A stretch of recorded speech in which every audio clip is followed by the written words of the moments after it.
Hola, buenas tardes chicos. Hoy vamos a grabar la segunda parte de la segunda clase. Ustedes ya tienen en la plataforma la primera parte donde trabajamos un poco sobre el concepto de educación, lo que plantea GUIR, los tipos de educación y demás. Siguiendo con lo que está planificado, vamos a trabajar hoy un poco lo que es la pedagogía, ¿sí? Nosotros planteamos que pedagogía y educación eran dos cosas diferentes. Bien, ahora vamos a abordar la pedagogía. Hay un texto que ya lo tienen en la plataforma, que es de Narodowski, que se llama Buscando desesperadamente la pedagogía. Y es un texto que nos permite entender un poco cómo surge la pedagogía. Yo no puedo pensar la pedagogía científica, la pedagogía como ciencia, si no la pienso en el marco de la modernidad. Cuando pienso en la modernidad, pienso en una construcción, en una era de la cultura, donde se fueron dando un montón de cuestiones, desde la conformación de los estados nacionales, ¿sí? La conformación de la escuela, todas instituciones que van a permitir una nueva organización. Narodowski les va a decir que en realidad el saber sobre la pedagogía es un saber que se fue conformando entre el siglo XVII y el siglo XIX. ¿Sí? Nosotros ya van a ver que vamos a nombrar mucho a Comenius. Comenius es del 1500, fines de 1500, y Comenius va a ser el que plantea la didáctica magna. Una cosa interesante a marcarles es que cuando ustedes vayan leyendo y vayan viendo los distintos pedagogos de aquella época, del principio de la modernidad, van a ver que son la mayoría pedagogos que a su vez eran monjes o curas. ¿Por qué? Porque en aquel momento, entre el traspaso entre la modernidad y la Edad Media, perdón, entre la Edad Media y la modernidad, vamos a ver que los únicos que sabían leer y escribir, ¿quiénes eran? Los monjes, porque tenían esta obligación de transcribir los libros, ¿sí? Y la nobleza. Entonces, quienes se dedicaban a transmitir este saber de la lectura y la escritura eran ellos. Por lo tanto, todas las reflexiones que tienen que ver en torno a este hacer puntual, que es el enseñar, viene de ellos. Lancaster, Comenius, Lutero, todos tenían que ver con la iglesia. Todos eran monjes, eran curas. Bien,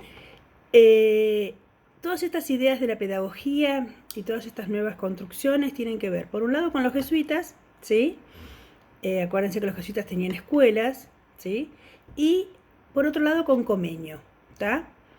Comenius tenía un ideal que se llamó el ideal pansófico. ¿Cuál era ese ideal? Enseñar todo a todos. Ustedes imagínense ya en el 1500 plantear que había que enseñar todo a todos, cuando el conocimiento era algo, conocimiento erudito era algo muy reducido y para muy pocas personas. Hoy este ideal inclusive ni siquiera se ha cumplido totalmente, ¿sí? Esto que supuestamente debería estar más que superado, siglo XXI, ¿sí? Desde el 17 al 21, miren si no pasó tiempo. Sin embargo, hoy esto sigue todavía siendo una deuda pendiente. Y el problema que encontramos hoy es pensar qué es todo, y esto nos remite a la pregunta sobre el valor del conocimiento y quién decide sobre ese conocimiento, quién decide que esto es parte de ese todo que se enseña o no. Y otra pregunta importante es, ¿quiénes son todos? ¿Quiénes son los destinatarios de esta enseñanza? Esta es una gran discusión de la pedagogía moderna, ¿sí? Y es una discusión política. ¿Tá? Cuando ustedes recuerden didáctica del año pasado, cuando ustedes piensan en el currículum, ¿sí? Que es esta selección de conocimientos que se van a transmitir, hay quienes deciden sobre qué transmitir, ¿sí?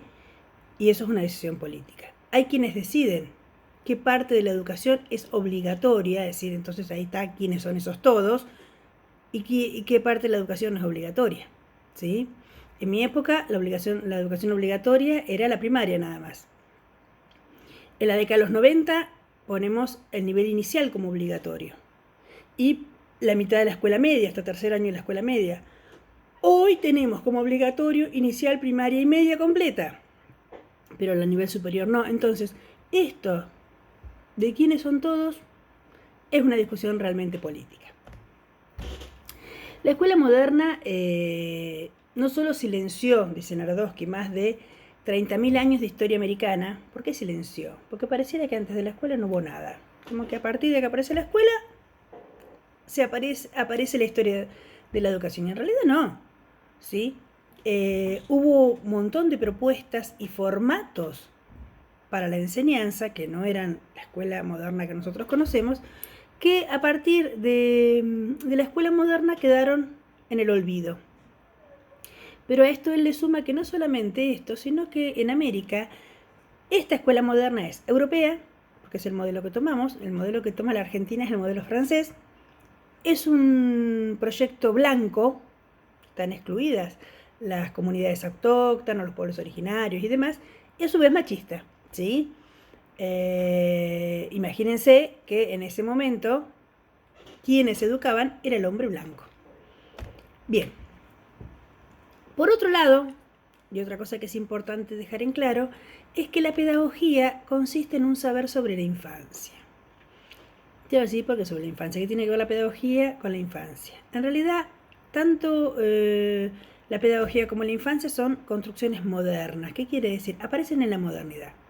Antes de la modernidad no podíamos pensar en el infante en cuanto concepto. Sí, había niños chiquitos, sí, pero no eran vistos por la sociedad como un sujeto diferente al adulto. Era un adulto en chiquito, que lo único que había que hacer era esperar un tiempo para que crezca y que pueda hacer las cosas que hacían los adultos.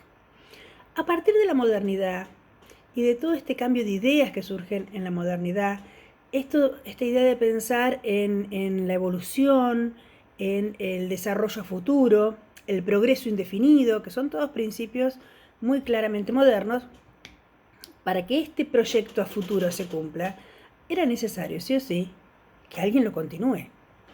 Imagínense en aquella época donde la gente se moría a los 40, 45 años. ¿Sí? Si bien para ustedes los de 45 años son viejos, yo les digo que no somos viejos. Yo tengo mucho más que 45, pero esta idea de continuidad se podía pensar en función del que venía atrás, y ese que venía atrás era la infancia. Por lo tanto, el concepto de infancia, esta idea de sujeto distinto al adulto, es una idea moderna.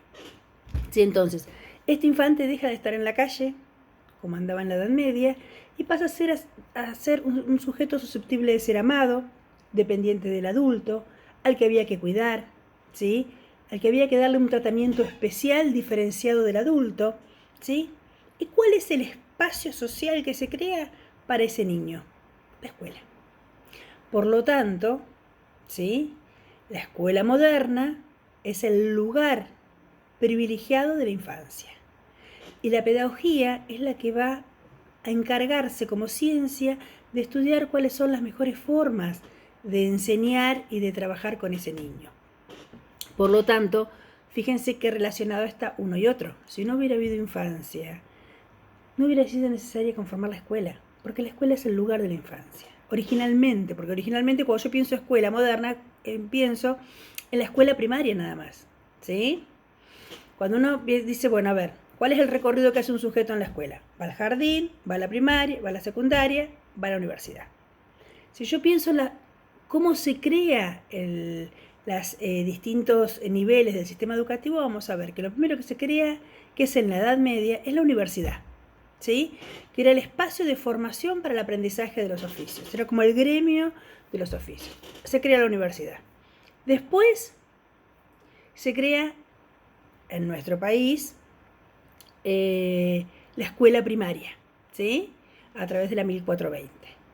Después se crea la escuela media, como este vínculo de pasaje entre la escuela primaria y la escuela media, solamente para los sectores de clase alta que iban a acceder a la universidad. Por lo tanto, la escuela secundaria no iba a todo el mundo, iba a un grupo muy selecto. Y por último, se crea el nivel inicial, ¿sí? Esto entre paréntesis. Cuando pensamos en el niño, pensamos en esta dualidad entre la severidad y el amor. Es decir, había que ser severo porque había que formar el carácter, pero a su vez había que darle amor porque era un sujeto indefenso, desprotegido, ¿sí? La pedagogía consiguió legitimar, ¿sí? Desde sus marcos teóricos, los sistemas educativos, ¿sí? Que estos sistemas educativos, va a decir Narodowski, fueron grandes empresas organizacionales destinadas a ser manejadas por el Estado Nacional, ¿sí? Lo que caracteriza sí o sí a los sistemas educativos modernos es que son sistemas educativos dependientes del Estado Nacional. Los estados conforman sus sistemas educativos. Antes de esto había escuelas, pero no había sistemas educativos. ¿Y cuál es la diferencia entre uno y otro? La escuela es un ente aislado, ¿sí? De hecho, fíjense, en la época de, no sé, de 1810, ¿sí? Había escuela, estaba la escuela de cabildo, había escuela en las parroquias, pero eran individuales, funcionaba cada una como podía. ¿Qué diferencia hay entre esta idea de escuela como un átomo solo ahí y la idea de sistema? La idea de sistema es que todas las escuelas trabajan de la misma manera, están reguladas por el mismo ente, en este caso el Estado Nacional, ¿sí? Y funcionan todas en conjunto. Esto es un sistema, ¿sí? El sistema está conformado por muchas escuelas. Bien, en el siglo XIX se empiezan a formar los maestros, ¿sí? ¿Por qué? Porque en esta idea, ¿no?, de conformación del sistema educativo era necesario formar gente preparada, apta para poder llevar a cabo esta empresa. Acá vamos a ver que aparece, que después lo vamos a retomar cuando veamos bien la conformación del sistema educativo, pero acá va a aparecer por primera vez la diferencia entre el maestro y el pedagogo. Antes era la misma figura. El mismo que enseñaba era el que se encargaba de reflexionar, de pensar. Un Comenio, por ejemplo. Él enseñaba, pero a su vez él reflexionaba cuál era la mejor manera de enseñar. Un Rousseau, ¿está? Entonces, el maestro y el pedagogo eran la misma persona. ¿Qué va a pasar a partir de la modernidad y de pensar la educación desde otro lugar?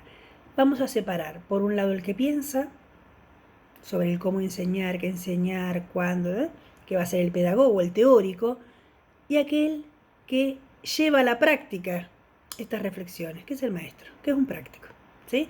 Y esa distinción la vamos a tener hasta hoy, ¿sí? ¿Quién decide qué se hace? Los pedagogos. ¿Quién hace concretamente? El maestro. Bien. Narodowski va a plantear por qué pensar o por qué preguntarnos por un saber ya construido que tiene que ver con el saber de la escuela, ¿sí? Porque si dijimos que la pedagogía es la ciencia que estudia la educación, que hoy la educación, a partir de la modernidad, está ligada directamente a los sistemas educativos, hay que pensar sobre la escuela. Entonces, él va a decir, ¿por qué pensar sobre algo que ya se sabe, que ya se construyó? Y en realidad él va a decir que hoy el saber sobre la escuela es importante porque la escuela está en crisis. Y hay 3 cuestiones que hacen que este sistema educativo esté en crisis. Uno, que está en crisis el método. ¿Qué es el método? El método es Comenio. Comenio es el método de enseñanza, no, pero en serio, ¿qué es el método? Es una forma de organizar la enseñanza donde todo está pautado. Primero se hace esto, después se hace esto, después se hace esto, ¿sí? Y ese método respondía a un proyecto de hombre. Es decir, para lograr este sujeto con estas características, primero hay que hacer esto, después hay que hacer esto, después hay que hacer esto, hay que enseñar esto de esta manera. ¿Sí? Eso es el método. Ahora, esta idea de método está en crisis. ¿Por qué? Porque lo que está en crisis es que ya no hay un proyecto de hombre. Es esta idea moderna del hombre del futuro, del hombre del mañana, ya no está. Desde que ingresamos en la década de los 70 a la posmodernidad, esto fue cambiando. Ya no hay un hombre del futuro, el hombre es el de ahora, el de hoy, ¿sí?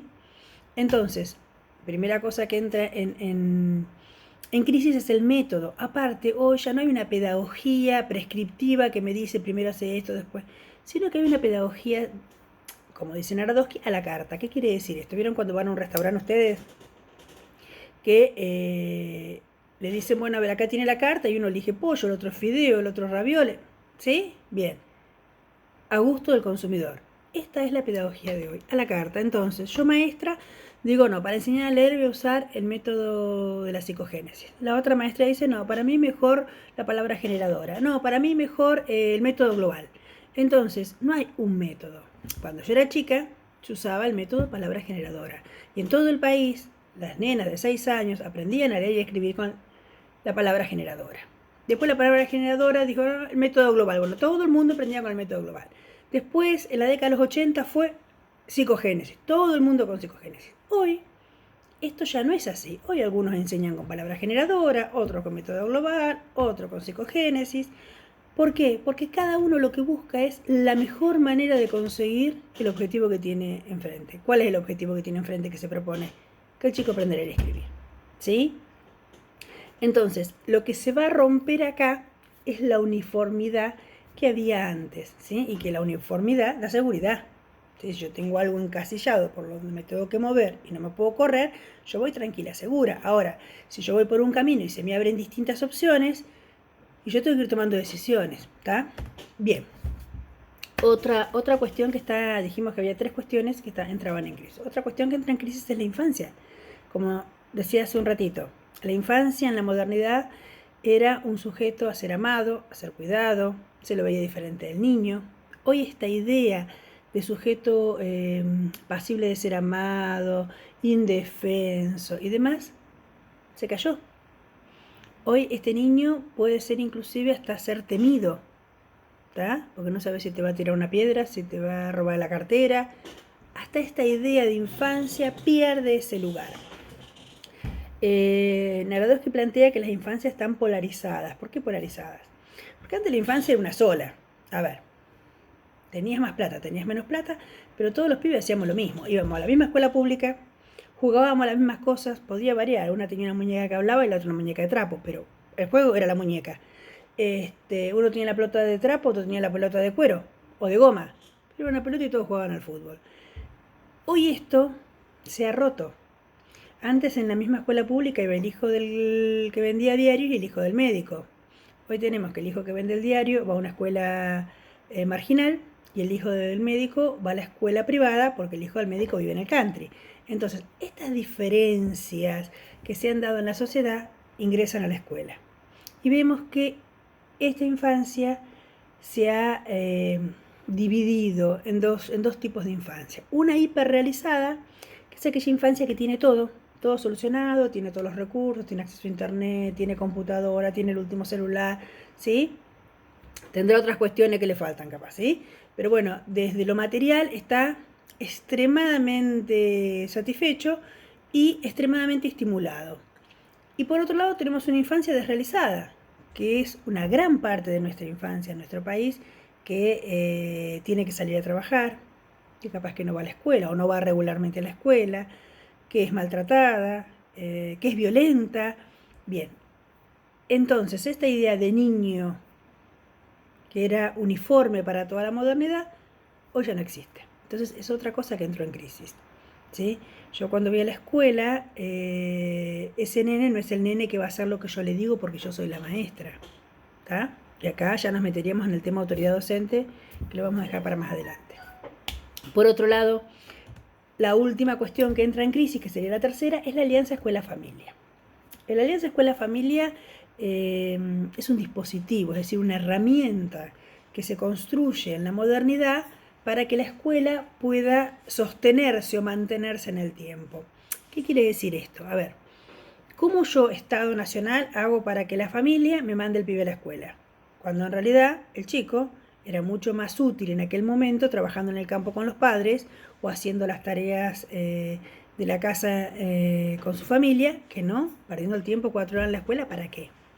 Para que la escuela logre que este sujeto ingrese a la escuela, implementó varios mecanismos como la obligatoriedad, la gratuidad y demás, que esto también ya lo vamos a ir desarmando y viendo, pero hay uno que es fundamental, que es una alianza implícita, ¿sí?, tácita, entre la escuela y la familia, donde en realidad en esta alianza, ¿qué se hace? Se hace como un negocio.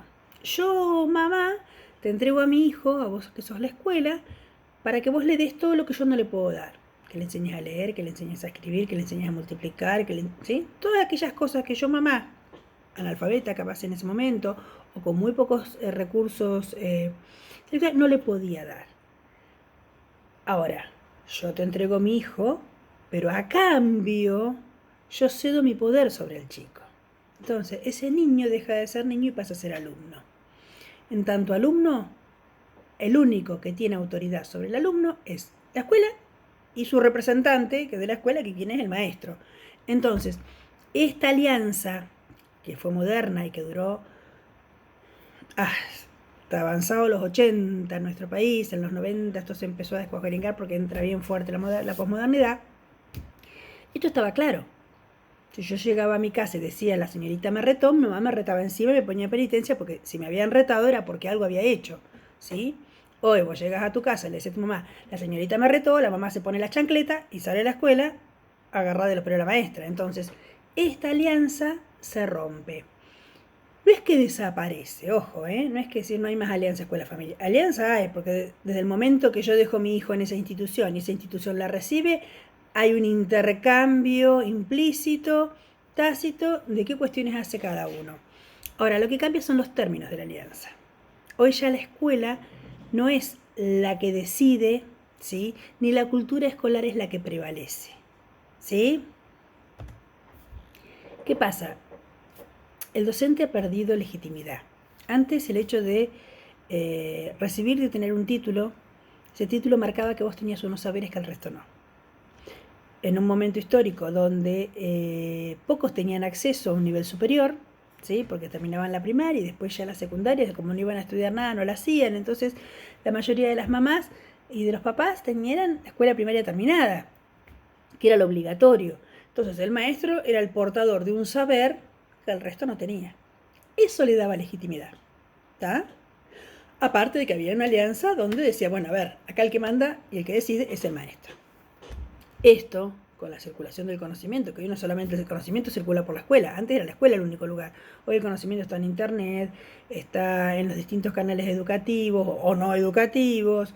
Entonces, hoy la gente tiene acceso a transitar mayores niveles del sistema, por lo tanto, el docente pierde legitimidad. ¿Por qué? Porque en realidad no es el portador del saber. Sabe algunas cosas, sí, pero inclusive hasta está en duda qué es lo que sabe y qué no. Cualquier mamá está en condiciones de decir, no, le está enseñando mal, no, la maestra no sabe. Entonces, esta legitimidad que originalmente en la modernidad se tenía por el hecho de tener el título, ¿sí? Y el nombre maestro, hoy hay que ganársela día a día. Hoy el maestro, para ser reconocido, tiene que todos los días dar lo mejor que tiene. Entonces sí, fulana de tal es una buena maestra. Ya no es más los maestros, no, fulana de tal o fulano de tal. ¿Qué pasa en este nuevo escenario social y político en el que estamos viviendo? Que en realidad es una nueva era de la cultura. Cuando pensamos y que hablamos de la modernidad como algo distinto, es porque hoy ya no estamos en la modernidad, estamos en la posmodernidad.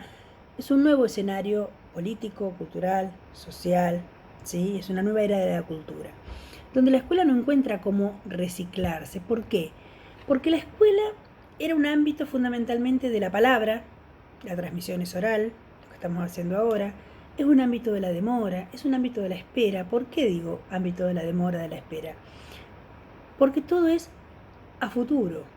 A fin de año vamos a ver si promociono la materia. A fin de año vamos a ver si paso de grado, ¿sí? Dentro de 3 meses vamos, ¿sí? Cuando en realidad la sociedad actual y la posmodernidad lo que plantea es el ya, es el hoy. O sea, para la posmodernidad no existe ni el pasado ni el futuro, es el presente. Entonces, en este momento donde el pibe se sienta en la televisión y está con el control, taca, taca, taca, taca, y te pasó por 20 canales distintos en 3 minutos, ¿sí? Donde se sienta en la computadora, escribe, recorte y pega, no le gustó, borra. Antes yo hacía mi trabajo práctico y si ya iba por la página 15 y me equivocaba, capaz que tenía que pasar 3 hojas, ¿sí? Hoy, taca, taca, en 2 minutos se soluciona.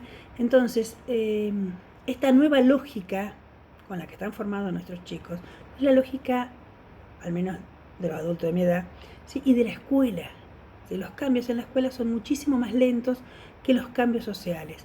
Por lo tanto, la escuela todavía sigue manteniendo el pizarrón, látiz, la gente sentada una atrás de la otra, un montón de cuestiones que hacen a su lógica y a su organización que no se corresponden para nada con las nuevas realidades, ¿sí? De los sujetos. Ustedes piensen, antes, no sé, digo en la época de mi abuela, qué sé yo, principio de 1900, ir a la escuela era ir a un lugar mágico, un lugar donde había cosas que no estaban en otro lado, había cuentos, dibujar en el pizarrón era hermoso, a mí me fascinaba dibujar en el pizarrón.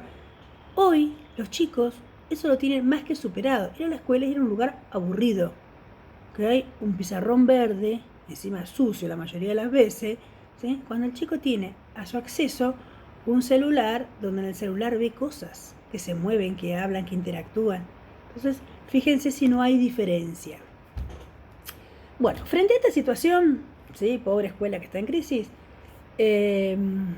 Narodowski dice que hay 3 posibles respuestas. Una, él le llama la pedagogía de la nostalgia. ¿Cuál es la pedagogía de la nostalgia? Y bueno, es todo tiempo pasado fue mejor. O sea, hay que volver a los valores modernos, el neoliberalismo no sirve, el presente no puede ser lo único que valga, hay que retomar lo viejo, retomar lo anterior, ¿sí? Otra es la pedagogía fashion, que la idea es cambiar, ¿sí? Constantemente ir haciendo cosas distintas, aunque no haya una evaluación de lo que se hace, pero ir cambiando, porque lo importante es estar a la moda, estar en lo último. Entonces, salió en un método fulanito, vamos todo a ese método, no sabemos si da resultado o no da resultado, no importa, pero bueno, ¿qué es lo que pasó en la década de los 80, fines de la década de los 80, con el tema del psicogénesis? Todo el mundo la psicogénesis y nadie sabía si los pibes iban a aprender a leer, a escribir. De hecho, la mayoría de las generaciones que se formaron con psicogénesis tienen error de ortografía. Bien, para este tipo de pedagogía fashion no hay historia, ¿sí? Porque es el cambio permanente. No hay revisión, no hay crítica, no hay nada. Y por último, que sería la tercera opción, que es la que considera Narodowski que sería la opción válida, es la pedagogía dark. Y él la denomina que es una pedagogía viral, ¿sí? Consiste en reconocer cuál es el punto en el que estamos, ver cuál es el punto en el que se encuentra la escuela, la educación, hacer una crítica sobre ese mismo punto. Y él dice que la pedagogía viral o la pedagogía dark es una pedagogía que no acomode, sino que incomode. ¿Qué quiere decir esto? En realidad, una pedagogía que no me deje tranquilita, mira, está bien, lo hago así, ya está, lo dejo, sino que una pedagogía que constantemente me esté llevando a pensar, a reflexionar, a cuestionar lo que hago, por qué lo hago, cómo lo hago, cuándo lo hago, dónde lo hago, qué resultados me da. Por eso él dice una pedagogía que más que responder, que pregunte, ¿sí? Uno está acostumbrado a dar respuestas. Las respuestas no están. A veces es mucho mejor, yo siempre le digo a los alumnos, a veces es mucho mejor una buena pregunta que una buena respuesta, porque una buena pregunta da cuenta de un análisis que uno puede hacer y del recorrido que uno va haciendo hasta llegar a esa pregunta. Por algo pregunto, ¿sí? Entonces, él dice que la alternativa escolar es maximizar su situación como instancia de pensamiento. La escuela me tiene que servir para aprender a pensar, ¿sí? El resto de las cosas ya las tengo. Si yo quiero saber cuándo murió San Martín, me meto en Google. Si quiero saber no sé cuánto mide el Everest, me meto en Google. Ahora, a pensar, a trabajar con esa información, a procesarla, a establecer relaciones, eso no me enseña Google. Eso me lo enseña la escuela. La escuela con el intercambio con el docente. Por eso a mí se me hace tan difícil esto de plantear las clases virtuales. Esto solamente hacer un trabajito práctico y mandar un texto para que ustedes respondan. Hay otras cuestiones que tienen que ver con poder pasarle a ese otro, que es el alumno, ¿sí? Nuestros propios procesos de pensamiento. Recuerden a Vygotsky, nuestros procesos psicológicos superiores, prestarlos, ¿sí? Dar los andamiajes. Bueno, en este momento no nos queda otro que el andamiaje sea un video grabado. O sea, pero ustedes no me están preguntando en este momento. Yo hablo, como que está todo re claro. No sé qué pasa por sus cabezas. Entonces, esta cuestión que falta es la que tenemos que terminar de completar. ¿Yo qué les pido para terminar de completar esto? Que ustedes hablen y pregunten a través del chat, ¿sí? No se queden, sí, está bien, listo, esto ya la escuché, lo guardo. No, anoten todo lo que les va surgiendo dudas o no les cierra o encuentran contradicciones, porque va a haber contradicciones, porque de hecho ni siquiera todos los textos tienen la misma línea, porque esa es la idea, justamente. Ustedes pueden ir leyendo distintos materiales donde plantean cosas distintas, ¿sí? Porque no hay una sola verdad. Entonces, esta idea existe, está, y ustedes la tienen que empezar a encontrar. Decir, bueno, a ver, pero fulanito dice tal cosa, pero menganito dice tal otra. A ver, ¿cómo manejo estas cuestiones? Por favor, les pido que no solamente se cuiden, que es lo que estamos pidiendo todos hoy, sino que hagan uso y abuso del chat, de consulta de dudas, de preguntas, ¿sí?